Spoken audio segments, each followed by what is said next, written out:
அனைவருக்கும் வணக்கம்.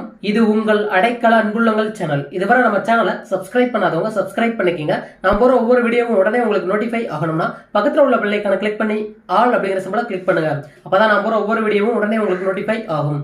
நாம இந்த வீடியோல பார்க்க போறது என்னன்னா, எட்டு தொகையில் உள்ள அகநூல், புறநூல், அகமும் புறமும் கலந்த நூல் எவை என்பதை ஷார்ட்கட்டோட இந்த வீடியோல நம்ம பார்க்க போறோம். அதற்கு முன்னாடி 5 முக்கியமான கேள்விகளை பார்த்துடலாம்.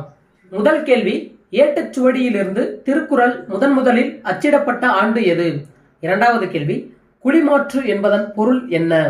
மூன்றாவது கேள்வி, மஞ்சள் குளிப்பாட்டி மையிட்டு முப்பாலும் மிஞ்ச புகட்ட மிக வளர்ந்தாய் என்ற பாடல் வரி இடம்பெற்றுள்ள நூல் எது?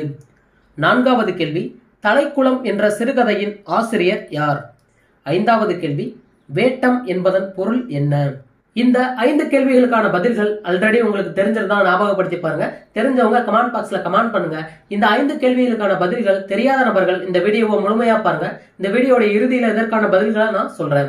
இப்ப எட்டு தொகையில் உள்ள அகநூல், புறநூல், அகமும் புறமும் கலந்த நூல் எவை அப்படிங்கிறத ஷார்ட்கட்டோட பார்க்கலாம்.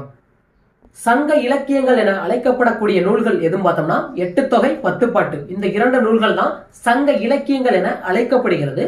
இந்த சங்க இலக்கியங்கள் என்பவை தமிழர்களினுடைய வரலாற்றினை அறிந்து கொள்ளும் முக்கிய வரலாற்று ஆதாரமாக திகழ்கிறது. இந்த சங்க இலக்கியங்களை ஏன் எட்டு தொகை, 10 பாட்டு அப்படின்னு 2 வகையா பிரிச்சிருக்காங்க அப்படின்னா, எட்டு தொகை அப்படிங்கிறது என்னன்னா தொகை நூல். அதாவது தொகை நூல் அப்படின்னா என்னன்னா, ஒரு நூல் இருக்குன்னா அந்த நூல்ல உள்ள பாடல்களை பல்வேறு புலவர்கள் பாடியிருப்பாங்க. அந்த பாடல்கள் அனைத்தையும் தொகுத்து ஒரு நூலா வெளியிட்டிருப்பாங்க. அதற்கு பேர் தான் தொகை நூல். அந்த வகையில் தொகை நூல்கள் எத்தனை இருக்கு அப்படின்னா 8 நூல்கள். அதான் எட்டு தொகை. அதுபோல 10 பாட்டு என்பது 10 நூல்கள் இருக்கு. இதுல என்ன, ஒவ்வொரு நூலையும் ஒவ்வொரு நபர் பாடியிருப்பாங்க. அதாவது தனித்தனியா பாடியிருப்பாங்க. நாம ஏற்கனவே 10 பாட்டு நூல்கள் எவை என்பதையும் 10 பாட்டு நூல்ல எது அகநூல் எது புறநூல் அப்படிங்கிறத ஏற்கனவே நம்ம ஒரு வீடியோ பார்த்திருக்கோம். இப்ப நாம இந்த வீடியோல எட்டு தொகை நூலை பத்தி பார்க்கலாம். இந்த எட்டு தொகை நூலை மேலும் 3 வகையா பிரிக்கிறாங்க. அது என்ன அப்படின்னா, அகநூல், புறநூல், அகமும் புறமும் கலந்த நூல் அப்படின்னு 3 வகையா பிரிக்கிறாங்க. இதுல அகநூல் எத்தனை இருக்கு அப்படின்னா 5 இருக்கு. புறநூல் எத்தனைனா 2. அகமும் புறமும் கலந்த நூல் எத்தனை அப்படின்னா 1. அகநூல் 5, புறநூல் 2, அகமும் புறமும் கலந்த நூல் 1. மொத்தம் 8 நூல்கள். அதான் எட்டு தொகை. ஃபர்ஸ்ட் அகநூல் எது எது அப்படின்னு பார்க்கலாம். 1 நற்றிணை, 2வது குறுந்தொகை, 3வது ஐங்குறுநூறு, 4வது அகநானூறு, 5வது கலித்தொகை. இந்த 5 நூல்தானது எட்டு தொகை நூலில் இருக்கக்கூடிய அகநூல்கள். இதற்கான ஷார்ட்கட் என்ன அப்படின்னா, நட்ட குருவையை ஐவர் அடித்து களத்திலிருந்து அகம் சேர்த்தனர். அதாவது குருவை அப்படின்னா நெல் சாகுபடி அப்படின்னு சொல்லுவாங்கல்ல, குருவை நெல் சாகுபடி அப்படின்னு சொல்லுவாங்கல்ல. அதாவது விவசாயிகள் என்ன பண்ணுவாங்கன்னா, நெல் நாற்றை ஃபர்ஸ்ட் வயல்ல நட்டு அது நன்கு விளைந்து அறுவடைக்கு தயாரான பிறகு அந்த நெல்லை களத்தில் அடிச்சு அந்த நெல்மணிகளை பிறகு வீட்டுக்கு கொண்டு போவாங்க. சரியா? அதான் என்னன்னா, நட்ட குருவையை ஐவர் அடித்து களத்திலிருந்து அகம் சேர்த்தனர். அப்ப அந்த குருவை நன்கு வளர்ச்சியுற்று விளைந்த பிறகு அந்த குருவையை அறுவடை செய்து களத்தில் நெல்மணிகளை உதிர்த்து வீட்டுக்கு கொண்டு போவாங்க. இதுல நட்ட அப்படிங்கிறது இந்த நற்றிணை அந்த நூலை குறிக்குது. குருவையை அப்படிங்கிறது குறுந்தொகை அந்த நூலை குறிக்குது. ஐவர் அப்படிங்கிறது ஐங்குறுநூறு அதை குறிக்குது. அடித்து அப்படிங்கிறது அகநானூறு அந்த நூலை குறிக்குது. களத்தில் இருந்து அப்படிங்கிறது கலித்தொகை அந்த நூலை குறிக்குது. அகம் சேர்த்தனர் அப்படிங்கிறது இந்த நூல்கள் அனைத்தும் என்னது, இந்த 5 நூலும் அகநூல் அப்படிங்கிறத குறிக்குது.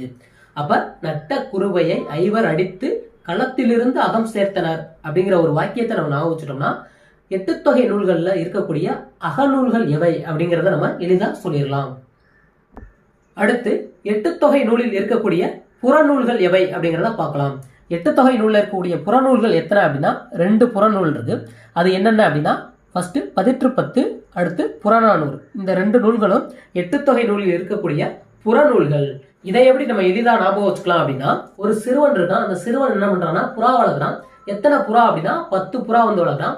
அந்த 10 புறாவையும் என்னன்னா காலையில திறந்து விட்டுருவான். ஏன்னா அது இறை தேட போயிடும். அப்ப திறந்து விட்டோம்னா புறவெளியில போய் அது இறை தேடிட்டு இரவு மீண்டும் கூட்டிற்கு வந்துவிடும். அப்ப என்ன பண்றான், காலையில அந்த சிறுவன் 10 புறாவையும் திறந்து விடுறான். திறந்து விடவும் அந்த புறா என்ன பண்ணுது, 10 புறாவும் புறப்பட்டது. எதற்காக? இறை தேட புறப்பட்டது. 10 புறாவும் புறப்பட்டது. இல்ல 10 அப்படிங்கிறது 18 அந்த நூலை குறிக்குது.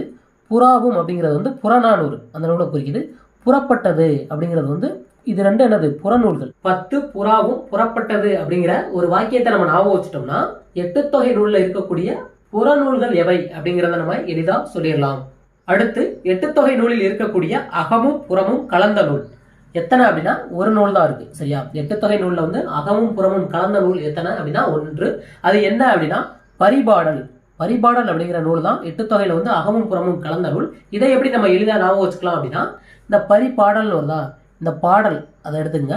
இப்போ வந்து நம்ம பாடல் வந்து கேட்கறோம்னு வச்சுக்கோங்க. அது வந்து என்ன, ஒரு ரேடியோல வந்து பாடல் ஓடுதுன்னா அது புற வழியில வந்து காற்றின் மூலம் தான் என்னது நமக்கு வந்து செவிக்கு வந்து சேரும். அந்த செவிக்கு வர்ற பாட்டு வந்து என்ன பண்ணுது அப்படின்னா நம்மளுடைய அகம், அதாவது நம்ம உள்ளத்தை வந்து என்னதான் மகிழ்விக்குது. சரியா? அந்த பாட்டு எங்க இருந்து வருதுன்னா புறவெளியில இருந்து வருது, அதாவது காற்றின் மூலம் வருது.